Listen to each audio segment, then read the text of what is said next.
Most people over 70 who can't live alone think they only have one option, a nursing home.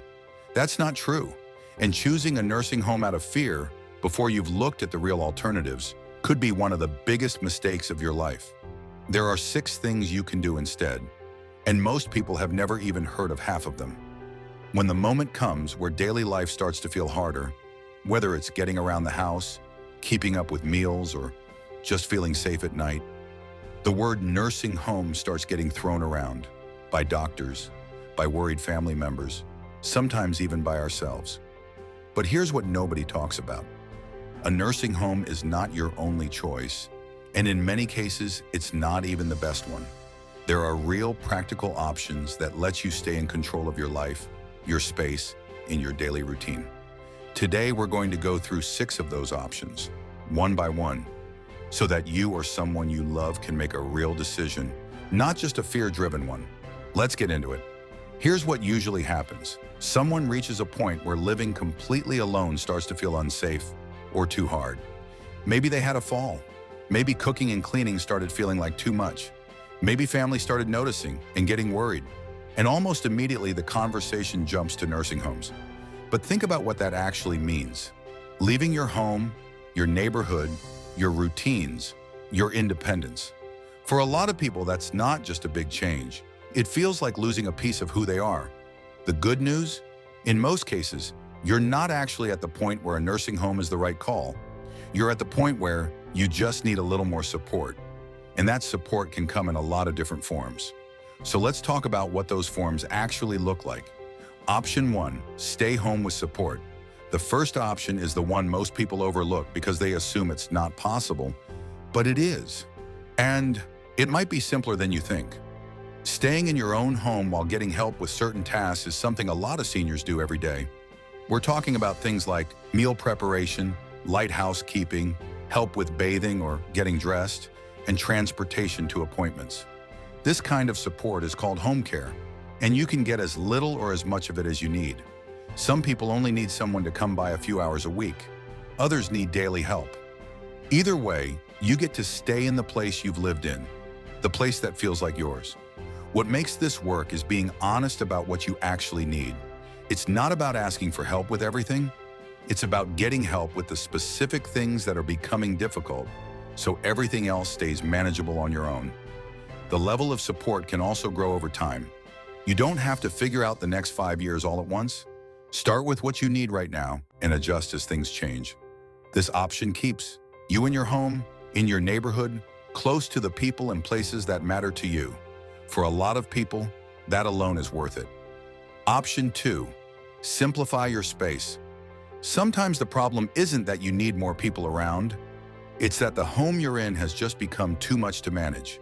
Stairs that are hard on your knees. A big yard that used to be a joy to take care of, but now feels like a burden.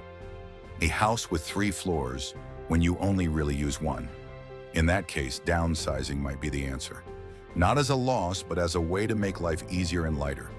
Moving into a smaller, single-level home or apartment can take a huge amount of pressure off your daily life. Less space means less cleaning, less maintenance, fewer things that can go wrong. And when the layout is simple and everything is on one floor, moving around safely becomes a lot easier. This is also a chance to set up a space that actually fits your life right now, not the life you had 20 years ago. Grab bars in the bathroom, wider doorways if needed, good lighting throughout, a home that works with your body instead of against it. Some people resist this option because it feels like giving something up. But a lot of seniors who've done it will tell you it was one of the best decisions they ever made. Smaller doesn't have to mean less.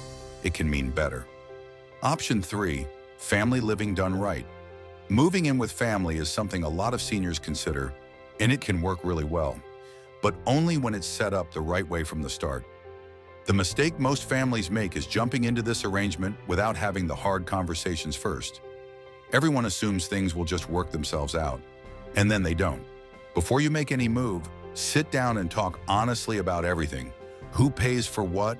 Who is responsible for what privacy looks like for everyone, how decisions get made, and what the plan is if things stop working. These conversations can feel awkward, but They protect your relationships in the long run. When expectations are clear on both sides, there's a lot less room for resentment to build up. Done right, living with family can be genuinely good. You're around people who care about you. Help is close if you need it. You're not isolated, and you still get to be part of the daily life of the people you love. The key word is done right. Take the time to set it up thoughtfully, and it can be one of the best arrangements out there. Option 4, freedom in community living. This one surprises a lot of people because it sounds like it might mean giving up independence. It doesn't.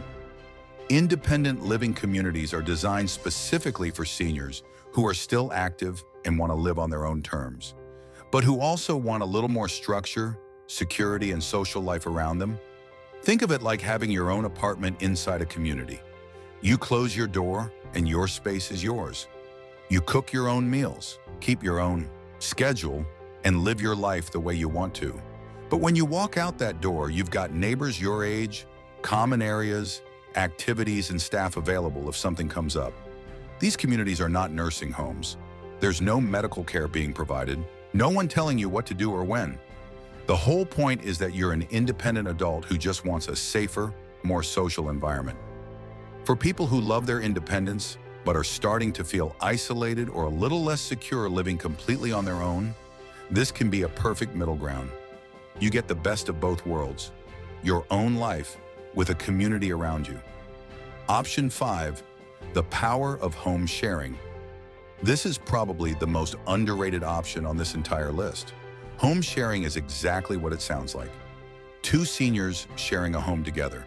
It could be a friend, a sibling, or even someone you connect with through a home sharing program designed specifically for this. Think about what that actually gives you.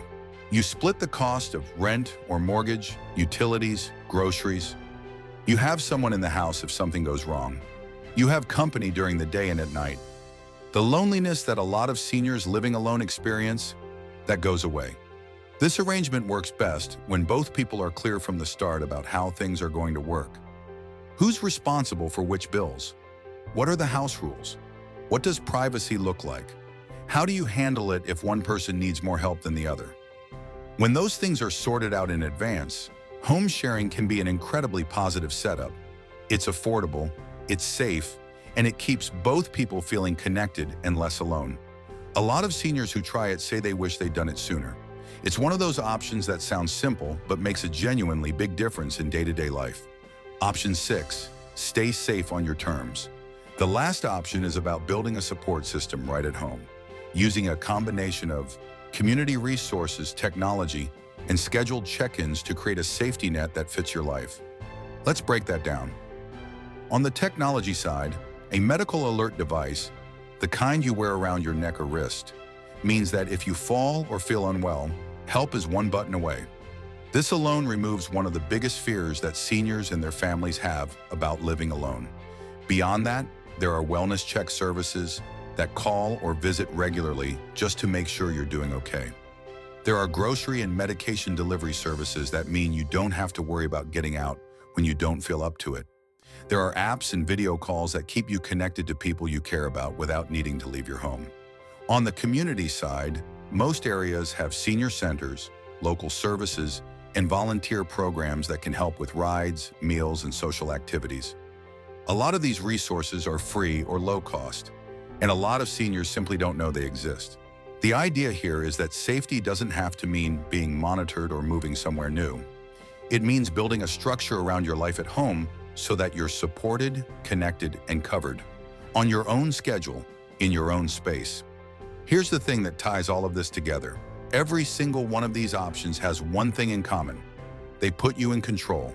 You decide what kind of support you want. You decide where you live. You decide how much help you bring in and when. A nursing home takes that control away.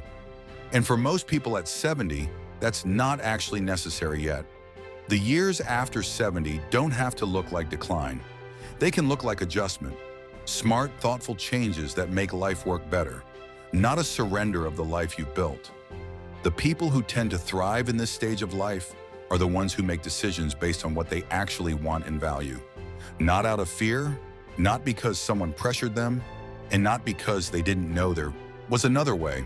So let's bring it all together. If you or someone you love is at a point where living completely alone is becoming harder, here are your 6 real alternatives to a nursing home.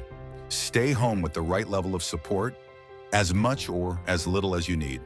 Downsize to a simpler space that works with your body and your energy level, not against it. If you're going to live with family, do it right. Have the real conversations first.